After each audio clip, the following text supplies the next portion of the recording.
देखिए, सबके जीवन में असफलता आती है। असफलता और परेशानियों को आना is a part of our life. और उसको हम पार करके निकल जाए, ये आर्ट ऑफ आवर लाइफ। तो ऐसा नहीं है कि कोई लड़का अगर पढ़ने में कमजोर है या फिर थोड़ा लापरवाही है, लेकिन अगर उसको हमेशा उसको लापरवाही को आदत बना देगा तो फिर कभी कुछ नहीं हो सकती। आपकी पुरानी आदतें आपको नई मंजिल तक नहीं ले जा सकती हैं। इसलिए इंसान को अगर ठोकर लगता है तो वो उसकी गलती नहीं है, लेकिन अगर दोबारा उसी पत्थर से ठोकर लगता है तो ये केवल और केवल उसी की गलती है। तो उसको सुधारते रहना चाहिए इंसान को, और आखिरी क्षण तक व्यक्ति कुछ ना कुछ सीखता है। तो भगवान हमें अगर कभी तकलीफ देता है ना, तो समझिए कि भगवान हमसे बहुत ज्यादा कुछ उससे अच्छा कराना ले जा रहा है। कोई जानता था बस में टिकट काटने वाला व्यक्ति रजनीकांत बनेगा, वेटर की नौकरी करने वाला अक्षय कुमार बनेगा? कोई नहीं जानता था ना। जिसको खाने को पैसा नहीं था, जिस व्यक्ति को आज वो अडानी कंपनी का मालिक है, जो साइकिल रिपेयरिंग का काम करता था कोई पैनासोनिक की कंपनी खड़ा कर दिया, टांगा चलाने वाला आज MDH कंपनी खड़ा कर दिया। तो लोग घबरा जाते हैं, घबराना नहीं चाहिए। धनुष अगर कितना भी अगर पीछे जा रहा है तो मतलब समझिए वो तीर को बहुत आगे ले जाने वाला है।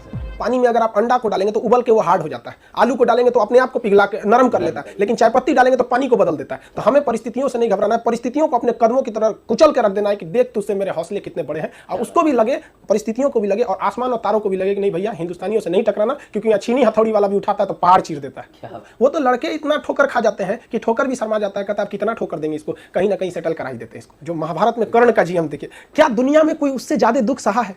जो उम्र में वो माँ के गोद से लिपट के दूध पीने की उम्र थी उसे गंगा में दहा दिया गया, तो सूत पुत्र कहलाता रहा, कवच कुंडल तक उतार लिया गया, मृत सैया पे जब आखिरी वक्त भी लेटा था तो उससे भी भगवान ने सोने की दांत तोड़ के मंगवा लिया।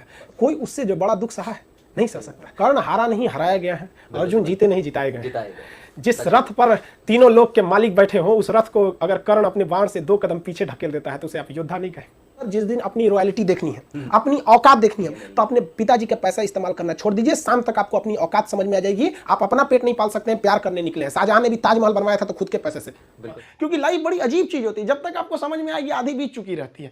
यहाँ लाइफ में क्या होता है, सोचेंगे क्या, बनेंगे क्या, ख्वाहिश कुछ और चीज की रहती है। यही है जिंदगी, सबको इसी के साथ चलना रहता है। लाइफ में कभी इंसान कोई लिफ्ट की तरफ बढ़ जाता है तो उसको काफी खुशी होती है, अरे बाप रे बहुत ऊंचाई पे आ गया। लेकिन जो सीढ़ियों की तरफ बढ़ता है ना, ऊपर जाके उसको एक थकान होती है, लेकिन दिल से एक सुकून भी मिलता है कि मेहनत से बढ़े। तो उसके लिए ऊंचाई बहुत मायने नहीं रखती है।